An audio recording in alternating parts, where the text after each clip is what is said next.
おはようございます。カカノギソです。今日はですね、ちょっとフリーに、自由に喋っていこうと思います。皆さんがこう悩んだ時とかに、この動画を見て何かのヒントになればなというふうに思って、今日はちょっとフリーに、作っていこうかなと思います。ちょっとこう悩んで絵描けへんようになるとかっていうことあったりすると思います。私自身はそんなにないんですけども、やっぱ若い頃はやっぱありました。絵を描き出した時とかっていうのは結構ありました。悩んだ時にぜひ見てほしいなという動画に、しようかなと思います。で、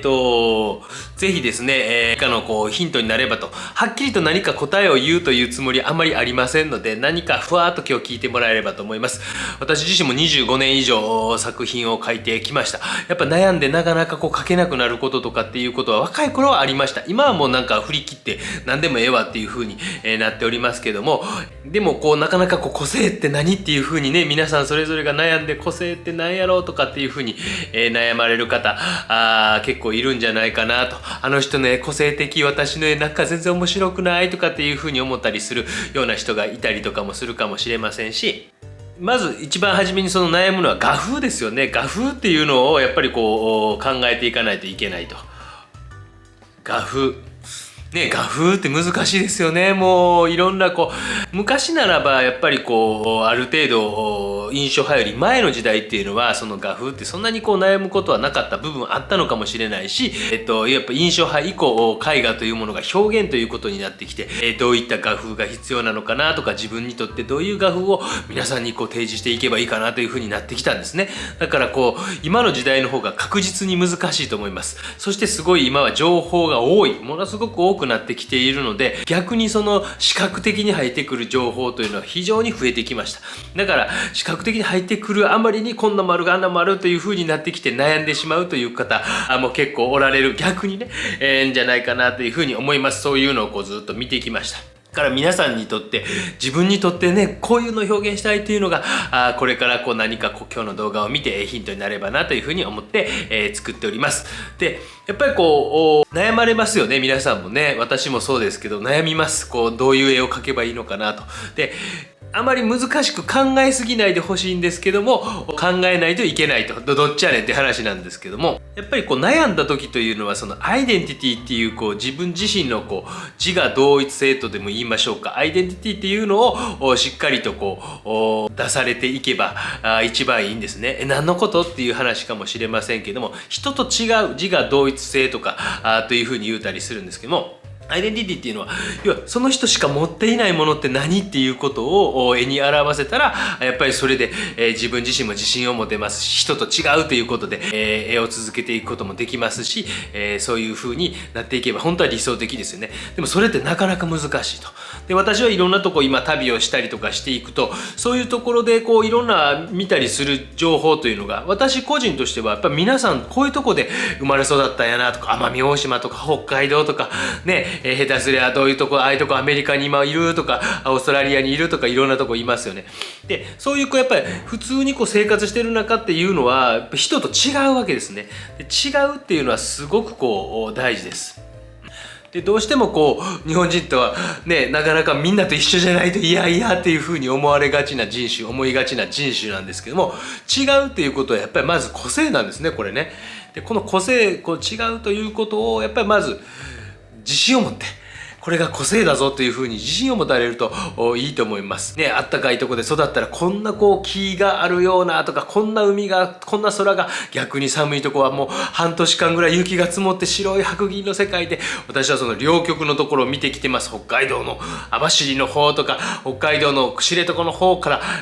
奄美とかそういうところでも絵描いたりとかします。やっぱりこうそういうところでこう見聞きした情報とか風景っていうのはやっぱり違うなと、すごいな、面白いなというふうに思います。でそういうのって実は体の中に染みついています。ね、で生まれ育った故郷があるっていうのはすごい強いです。でそういう強いこう強みを作品にもしかして転化できるかもしれない。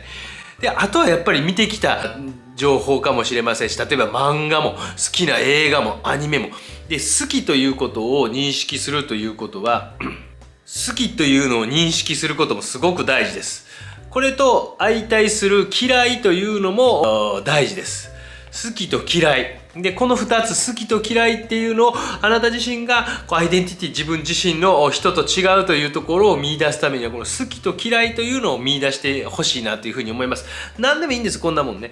青が好きに対して赤が嫌いでもいいです。こういうふうになんかこう好きとか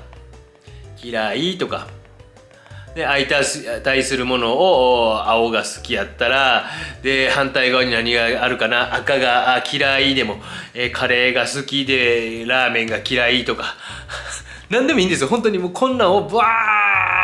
ーッと出していってみてください。案外これは昔から僕はやらしてました。自分自身が分からへんとか、人と違う絵描きたいのに描けへんとか、そんなわーっとやってきて、なるべくこういろんな人から情報を聞くのも大事ですよ。こういうのって、例えばご家族がおられたら、私のこういうところなんか好きなもんとかあるかなとか、あなたはこういうところかなとかっていうふうに近くの人に聞いてみたりとか、お友達同士でやってみたりとか、好き嫌いを20個ずつ出して人と見せ合ったりすると、案外これ個性とかっていう風に見えてきたりします。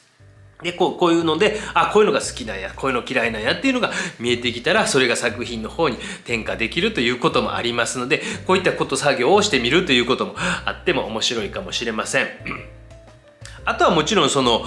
映画とかでもいっぱい自分の好きな映画をいっぱい出してみるとか、図書館に行ってとにかく画集じゃなくてもいいんですね。なんか図鑑でも何でもいいですし、絵本なんかを探してみるのも面白いですよ。絵本のコーナーかなんかに行って、もう片っ端からわーっと見てみてください。そうするとなんかこうヒントとか構図のヒントとか色彩のヒントとかも出てくるかもしれません。中途半端な情報とかっていうのよりは、もうとにかく徹底する。でこれなんでこんな風に図書館行ってみとかなんとかって言うかというと、実は今の皆さんの生きている中っていうのをインターネットの中で検索とかして、ある程度アレゴリズムによって自分の好きな情報が集まるようになってきてるんですよね。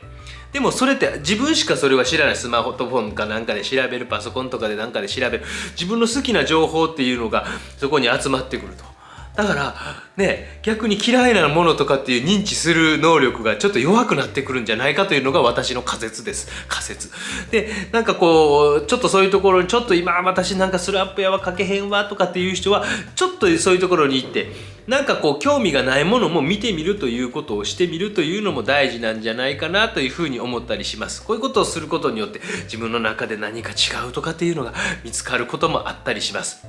今なかなか本当に好きなもんっていうのが入ってきやすい。だから逆にね、なんかそういうのができへんわっていうことになって、なんか悩んだりするということも起こるのかなというふうに思います。で、あとはもうとにかく僕はやっぱり自分の家の中とかだけで閉じこもるんじゃなくて、外に出ましょうね。やっぱり外に出るっていうことはすごく大事かなと思います。そこでもういろんなものを見聞きして、例えば写真をスマートフォンでも何でもいいんですよ。山ほど撮ってみようと。もう気になったものをパシャパシャ撮りまくる。もう撮りまくってみる。それで家に帰って、じゃあ100枚やったら100枚って決めてやってみてください。100枚って言って100枚で散歩しながら道端にあった何かパシャッと撮るわ、空の青だけを撮ってみるとか、何でもいいです。でそこから家に帰って10枚に絞ってみてください。いっぱいあるっていう情報を、世の中にものすごいある情報、そこからまた絞って、そしてもっともっと絞ってみる。そうするとだいぶ自分が好きなものとか興味があるものっていうのがぐっと絞られてきます。それを3日間ぐらいやってみてください。そしたら30枚になりますよね。とかっていうような作業とかしていくと、その人自身の見てる世界とか面白いものとかでぐーっと絞られてきます。このようにいろんなやり方があると思います。でもそんなことをいろんなことを試してみて、何か自分が見ている世界っていうのはこういう世界なんだぞ、人と違う世界なんだぞという違う認知みたいなものができてくると、自分らしい作品が描けるようになってきたりするんじゃないかなというふうに思います。すごく悩ましいとこだと思うんですけども、外に出てみて、少し散歩して外の空気を吸う。同じような空間の中にいると、やっぱりどうしても見てくる情報、よく僕はだから悩んだら旅に行かれてはなんていうことを言うんですけど、旅に行ったりするとやっぱりもう嫌顔でももうそういう情報が入ってくるじゃないですかね。もう行ったら行ったで、そういうね、なんか日頃見ないものとかが入ってきて、どこで自分が感動するのかなっていうのが出てきたりとかしますので、ぜひこういったことも挑戦してみてもいいのかなというふうに思います。でこんな風にいろんな自分の中では、私自身作家活動をしていく中でこんなこともちろん美術館に行ってみるとかいろんなことをしながらスランプにならないようにしてきたのかもしれません。それが自然と自分の中で、身についていてちょっと悩んだら行動するっていうことをし続けてきたのかもしれない。それはわからないけどもうとにかく年を取ってくるといろんなことを別にもう堂々と失敗してもからも動けるようになってきたのかもしれません。ちょっとそれでここからは後半というか私自身の経験の中で、こういう時にグッと力がついたぞという瞬間というのを少し、お話できたらなと思います。力がこういう時にグッとついたぞと。でいくつかやっぱタイミングがあったんですけども一番初めは例えばもうすごく素朴なことで形を取ることが苦手だとかっていう時があったりしますよね。形を取るとかっていうのが苦手やとかでやっぱり僕はこういう手一つでも、形を取るみたいなことが、できるようになってきた瞬間っていうのは僕はとにかく手のクロッキーを、高校1年生2年生ぐらいの時にたくさんしました。こういうふうに映っている手、ね、自分から見ただけの手やなくて鏡かなんかを通して500個やりました。わーっとね左手とかねでそれ鏡を通してみたら右手みたいになるみたいなでそういったことをすることによって、いろんな形の輪郭線を取るのは上手になりました。あとは電車の中で描いてみたりとかっていうクロッキーとかもしてみました。電車の中でクロッキーをしたりとかそういうのも、動画に上げてますのでよかったら見てみてください。電車のクロッキーとか電車クロッキーなんていうのもやったりしました。そういうのを書いてで構成とか構図とかっていうのを考えていったりとかしました。あとはやっぱり海外に行って何か全然全く異空間に行って先ほどの話とほとんど同じなんですけど異空間に行ったことによって美術の歴史ってこういう感じなんやなっていうのとかを体現したことによって、日本人であるアイデンティティっていうのを大きな日本人とヨーロッパのずっと紡がれてきた美術史みたいなのの差みたいなのを感じることができたりっていうのの時もやっぱり自分自身が違うということに気づいた瞬間だったりします。そういったなんていうか基礎的な力クロッキーとかをすることによって力をつけることとまた心の部分とかっていう部分とか自分自身というアイデンティティやっぱ双極で伸びていくと思います。それはもう老若男女皆さんそうやと思うんですね。で技術的な部分で伸ばしていきたいという時にはそういった訓練をしてみるとか本当に直線を私動画とか見ていたらバシャって直線を垂直水平引くの上手やなとかってよく言われますけどそうなんです。そういう訓練とかもしています。でそういう訓練をしてみるというのもありかもしれませんしプランニングをとにかくエスキース自分の好きな作家さんかなんかを絵かなんかがあって、構図があって線と面だけで、塗り分けてみるとか描き分けてみるみたいなことをしてみた時もありました。これによっても力がもしかしてついたのかもしれないしはっきり言ってどこで力が自分がついたなんかあんまりよく分かってはいないんですけどもそういう瞬間もあったりしました。ある時に私は浪人をしていた時にコンクールがあって、コンクールでコンタクトレンズというのをしていたんですけどもコンタクトレンズをコンクールの日にですね朝つけたらゴロゴロっとするわけですよ。あらあらそうするとコンタクトレンズ自体に鉄粉がついていたらしいんですよ。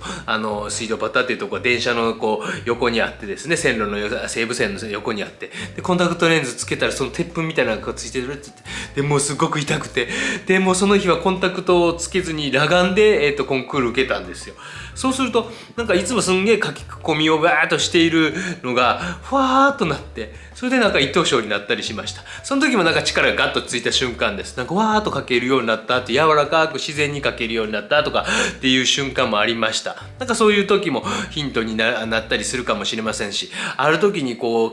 いていた作品をもうどうしようもないっていうのであかんわーってなってわーっと書いていたんですけども消したれっていう風になって、もうカッターナイフかなんかの刃でわーっと消したらちょっと風化したような風合いになってこれも面白いかもっていうことで何かそれを使ってできへんかなっていう風に、やったりとかしたっていうこともありました。だから本当に自分自身の中でどういう時にポッと力がついたりヒントになるかなっていうのはなかなか見えなかったりするというところがあります。そういうことももしかして皆さんもヒントになることもあるかもしれませんのでぜひぜひこうやっていること自体がもう全部をマイナス、全部を全てゼロに戻すとかっていうことじゃなくて、なんかこうこの作品ちょっと壊してみようかな、でも何か生きるかなとか、ちょっとそういうのを考えておいたりすればいいのかなというふうに思います。でもう本当にこう一番こう大事なことは、人のために絵描いてるんじゃないと。まず自分のため、ファインアートというのはそういうところです。こうデザインとかっていう分は人に頼まれて描くっていうね、人がクライアントさんがいて、こういう絵描いてほしいとか、ああいう絵描いてほしいとかっていうことがあって描くんですけどもね、ファインも純粋な美術ですから、ファインアートね、もう絵画とかっていうのは純粋ね、もう誰かに頼まれて描くわけじゃなくて、やっぱりこうまず自分で描く、ね、自分のために描いていく、そしてそれが人に感動を与えたりっていう風になっていくと。で誰かの目を見てやる必要は僕は本当ないと思ってます。まず自分が何が面白いとかかっこいいとか、こういうの歌いたいとかっていうのを、まずそこを自分自身にまず感動をして、それが人にもうね、100人いて1人に感動を与えられたら、1000人いたら10人、1万人いたら100人、もう100人も感動を与えられたらっていうことですよね。10万人いたらいくら知らんです、っていうふうに考えていった方が気楽やったりしますので、自分自身は人と違っていいんですよっていうことを感じながら、そしてじゃあ違うってどういうふうにしていけばいいのかなということを考えて、そしてどういうふうな勉強の仕方をしていったり、自分に足らないものを伸ばしたいなと思うところは、こういう勉強の仕方があるんじゃないかなとかっていうふうにちょっと考えながらやっていかれたらいいかなというふうに思います。すごくフリーに今日は話してみたんですけど、ちょっとなんか皆さんの悩みの解消になればななんていうふうに適当に思って作った動画です。こんな感じでフリーで話すことも今後はあってもいいかなと思いますので、よかったらなんかリクエストがあればぜひぜひお待ちしております。こんな話をしてほしいとかあればよろしくお願いいたします。ご視聴ありがとうございました。